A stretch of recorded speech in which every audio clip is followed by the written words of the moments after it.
15 minutes ya masano 15 minutes ya masano ya vrai 15 minutes ya masano ba reportage à chaud ba commentaire ya moto ba analyse ya kafu ya ndenge na ndenge na ba vrai pro ya vrai ba vrai journaliste professionnel ba kopesa bino basango ya masano ya vrai ya ndenge na ndenge d'ailleurs basango ya masano ya ndembo foot basket volley handball topé rugby tennis de table ping-pong l'homme tennis tous les jours ya vrai masano ya makofi bibotu to mokato lokola libanda ya vrai boxe karaté judo taekwondo shokando shosho jujutsu c'est na 15 minutes ya masano tous les jours banda lundi ti samedi ya vrai ya vrai dimanche. Pourquoi elamu nabino banso baye bozuli susu libaku ya kolanda 15 minutes ya masano lelo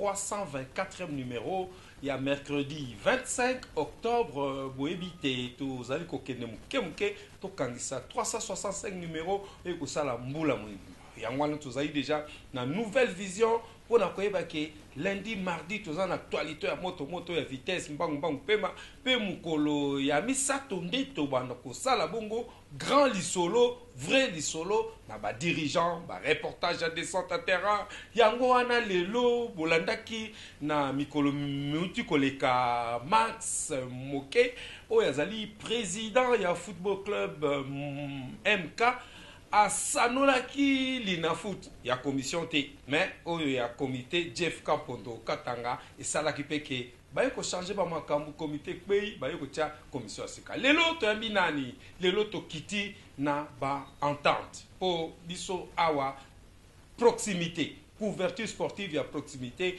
to kiti bongo na entente urbaine ya Kinshasa Lipopo ezali entente zozwa na mukuse un poto zo mo idée o ezalaka kala sous région to district ya Moamba avec Lemba Livulu Lemba Salongo na kati kaka ozali susu na Selemba ou partie ya commune hein côté ya nini ya Mongafula Lemba Matete Limete moi partie ya Bangaba l'équipe nyoso wana bongo entente wana ya Lipopo eza dirigé na nani na monsieur le président Timothée Menayame Wazolwa. En tant que Lipopo pe mikolo ezolobama mingi. Ezolobama pour na dossier aux évocation na Fekofa kati ya Agi Vanker na football club Sadaka. Ezalaki na entente ya président Timothée Menayame Wazolwa. Alobela biso nanu o etali dossier wana conflit wana ezani en fait. Bon, champion ya ne oyo jusqu'à na niveau na biso ezalaki Sadaka. Mais nani Aju Vainqueur azalaki asepelaki te na décision na biso akendaki nani na Lifkin et puis Lifkin akataki ndengo akataki na moment oyo dossier eza na niveau ya nini ya fédération. Donc moyen biso to déclarer que non champion na biso exact parce que le dossier est encore en instruction et puis donc ils en ont effet suspensif il y a un résultat donc on attend décision ya Fekofa. Bolandi na mukuse oyo président ya entente urbaine ya Kinshasa Lipopo alobeli conflit o etali Agi Vainqueur na football club Sadaka toye bananu ye moko yende nani auta wati asala nini po akoma lelo président ya entente urbaine ya football ya Kinshasa Lipopo ezalaka pasi hein kolobela yo moko mais ye moko ami lobela elo ni na sala aleka wapi po akoma na entente ya Kinshasa Lipopo. Bon en fait histoire ango eza moi moulai parce que eza un peu na passion ezaki ya makila ya kobotama na makambu ya bale na bandi mbala moko na attente ya Lipopo te. D'abord na bandaki nanu na niveau ya quartier je crois vers 1994 avant entrer à AFDEL na bandako organiser ba tournoi moko ya munene na terrain ya GD na Lemba ba bayebi période wana bayebi ampleur nini tournoi wana ezalaki nango et puis quelques années après nake kobanda na Kilimani en tant que membre ya ntango wana ezalaki CCC, commission de discipline et compétition. Nasali saison moko na Kilimani, après naye kozonga na nini na Lipopo. Na période ya nani ya maître Lumé ale razaki président ya nini ya Lipopo, naye kobanda na Lipopo en tant que vice-président ya nini ya CDC. Mais na tango wana ezalaka CDC ezalaki toujours CCC, commission de compétition et championnat. Et après quelques temps après, naye comme premier vice-président. Il y a entente à Lipopo, nasali mandat moko en tant que premier vice-président. Et puis mandat à Mibale, nasali saison moko en tant que vice-président. Et puis les 3 saisons etikalaki, nasalaki intérim, il y a président Nanga Robert Tanz. Et après wana naye postulé na saison oyo tokomi fait mandat, naye comme président, il y a entente à Lipopo. Voilà un peu parcours nangai ndenge na komi lelo président à Lipopo. Monsieur le Président, il y a entente urbaine, il y a Kinshasa Lipopo, président Tim Timothée Menayame Wazolwa.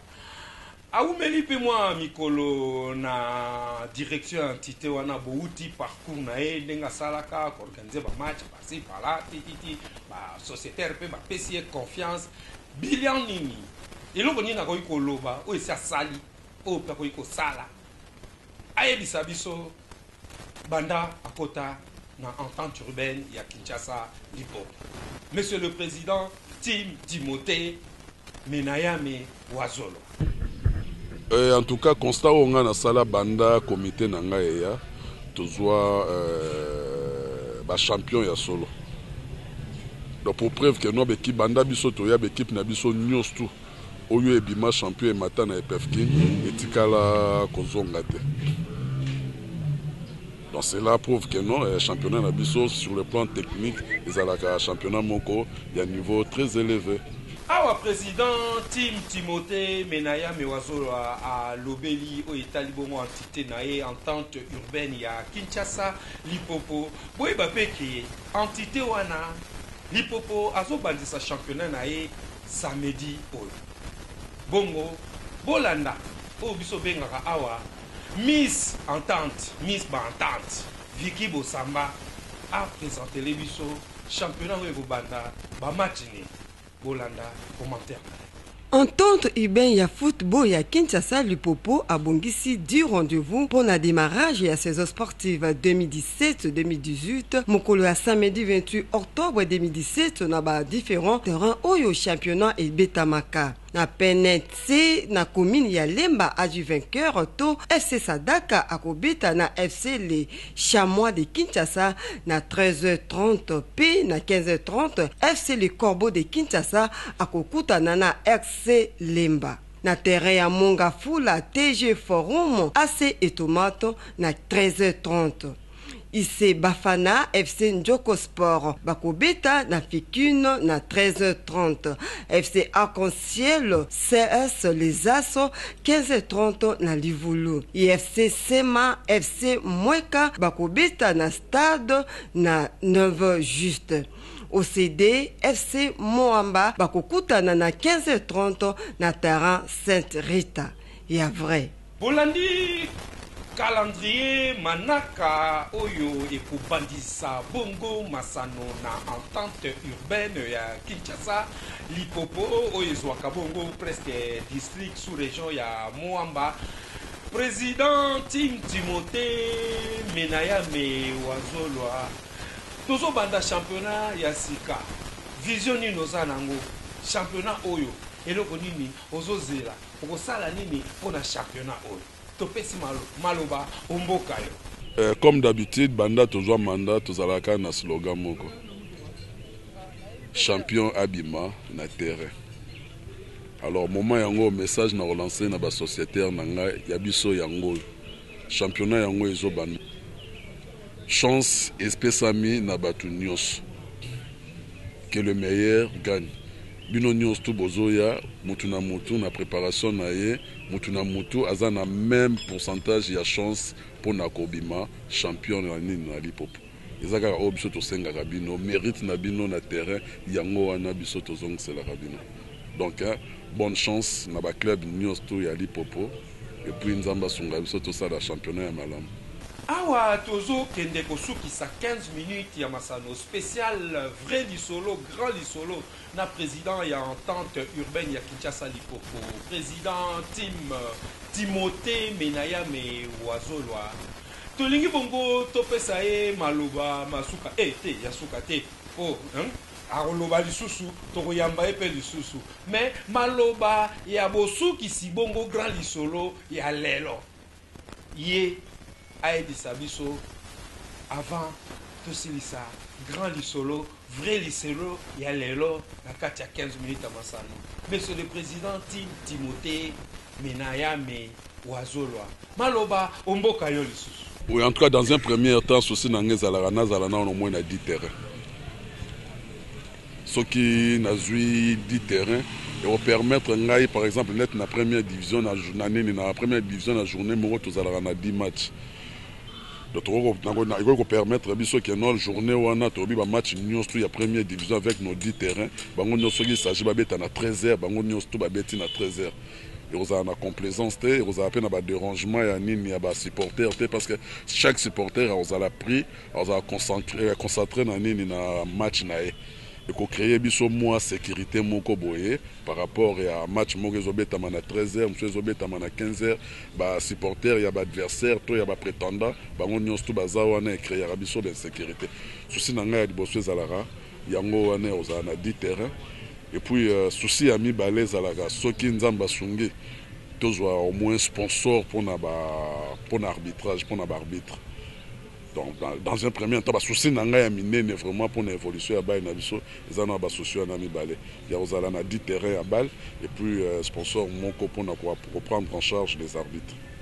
Tondi bongo botondi penza esengo be omi tema ndenge président Timothée Menayame Wazolwa ayambaki bongo ba reporter na biso masolo wana makambe makibongo na Vicky Bosamba Miss ba tante na John Poi oyo azwaki bilili bongo bino pe ba ibanso oyo bolanda 15 minutes basano ozala opérateur sportif administrateur ozala équipe nayo ezala club ya karaté biso ba discipline nyonso ya maboko makofi ba karaté ba kia tout ça numéro oyo bozomona bobengi to tindel biso SMS to kokoma pona vrai lisolo grand lisolo na kati ya 15 minutes à masano. Pour lundi, mardi, ils ont bang ma vitesse actualité. Mercredi, grand lisolo, vrai lisolo, ils ont fait samedi. Bongo, jeudi, vendredi, vitesse, bang, hein, vitesse, oh, so lundi, so sika. Merci na président Timothée Menayame Wazolwa. Merci na président Max Moke, oyo, bayamba biso na masolo, on a vrai lisolo, grand lisolo, la carte à 15 minutes à masano. Otika bongo, on peut se noter. Mais jamais c'est top. 15 minutes, toujours à la